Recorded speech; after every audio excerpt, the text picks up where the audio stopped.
the only thing that we've ever really had a discussion with is like, hey, like we're not introducing the kids to someone until like we're in a serious relationship. What are your rules when it comes to post-split dating and introducing kids to, a new person? I think for me, like I won't want to meet someone's kids or introduce my kids to anyone until like we're in a serious relationship. Mm-hmm. Again, I think it's important to really like be solid in the relationship. And, Mike and I are really good with that. Like we have been very eye to eye on that. Like, hey, it needs to be like something serious because I don't want random people just meeting the kids. So. Yeah. Have you and Mike, it seems like you guys have a great co-parenting relationship right now. I mean, do you guys kind of sit down and be like, okay, this is how we outline things and, like kind of like rules to co-parenting or compromising and things like that?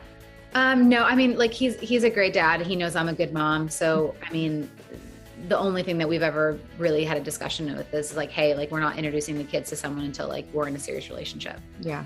Do you want to be in a serious relationship again? I mean, sure. I would love, I have a lot of love to give, but I think right now I just, my focus right now is just continued healing and not settling. I mean, how are you able to kind of put your feelings aside for him to focus on the kids and co-parenting? Because I'm sure a lot of people are probably going through similar situations and, you have to put the kids first, but I'm sure sometimes you're just like, I just.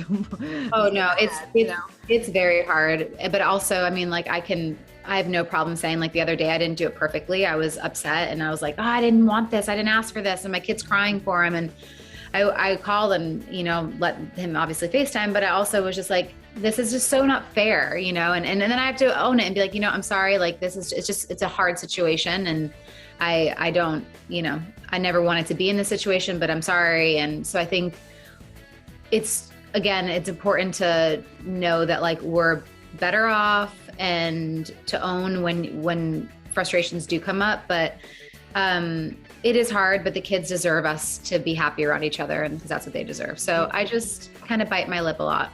I know that music has definitely, I'm sure, helps during this time too. And you have this beautiful new song out, Voices. Why was this the perfect single to kind of kickstart the next chapter in music for you? For me, it was I wanted this first song, especially post-divorce, to really speak to my heart because it could have been very easy to come out with like I hate you. This is what you did wrong. This is what, it's like, it could have been very mean, angry girl song. And for me, I was like, that's not what it's about. Like at the end of the day, it's about where I'm at in my life and like struggling with like the voices in my head. And I've struggled with it for years. I mean, since going back to like childhood stuff. So it's just, I wanted, and like for me, like when I was going through my divorce too, like all those voices like kind of came back that, I kind of thought were buried, but to know now that, I'm not the only one that has, like, we all have negative voices that come in our head. Mm-hmm.